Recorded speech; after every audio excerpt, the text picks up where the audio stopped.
I think I have to be careful how I answer that question.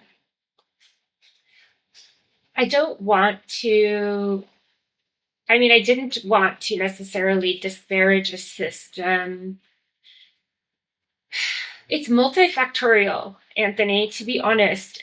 This was my thought, and I don't know that there's any data to back this idea or, I guess, theory. But I've wondered if being called to medicine in the first place was not a trauma response in a lot of people.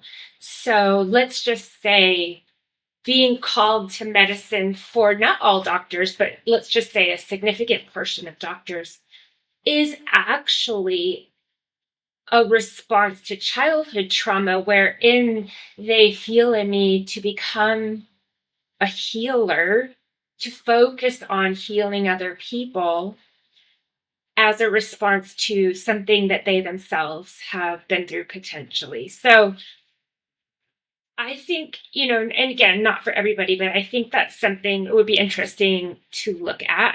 I've had a lot of physicians when I posed that idea just agree wholeheartedly. Yes, 100% it is. I think there's something to the training that we go through. So there's medical school, there's residency. You're just talking years and years. And let's be honest, it's grueling. It's grueling. You truly can't have human needs, such as, I need to eat, I need to relieve myself, I need to sleep, I need to have a relationship. It just consumes your life.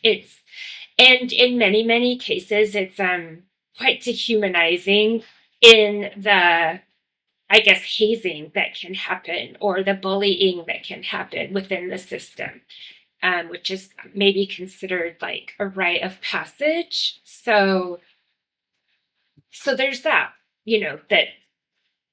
that we deal with as well.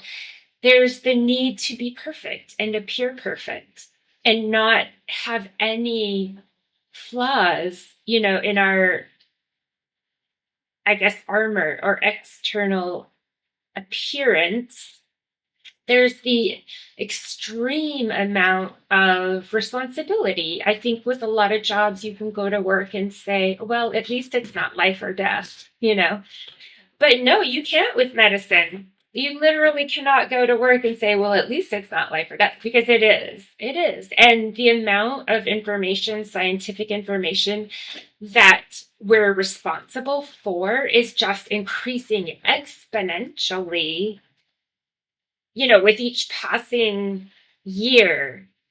And okay, so I'm just like counting factors here. And then I'll add another factor, which is the system within we're working as doctors is a for-profit system for the most part, is primarily governed by administration and pharmaceutical companies with their own agendas.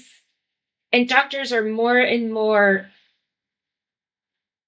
I guess, restricted and regulated so that they're not allowed, I guess, free practice or expression to be a healer, to follow their intuition. But there's guidelines, and you're controlled, and you're also forced to see a certain number of patients every day just to make enough money to keep on going. But at the end of the day, when you've seen your patients, you then have hours and hours of paperwork to do and documentation to do because of these, these requirements, the increased requirements, and the litigious nature too of the society that we live in. So, that's just a few of the things. You can feel like there's no way out. By the time you're practicing, you have potentially hundreds of thousands of dollars of debt. you've given everything for medicine. It's what you know how to do, but you're in what feels like a no win situation, literally.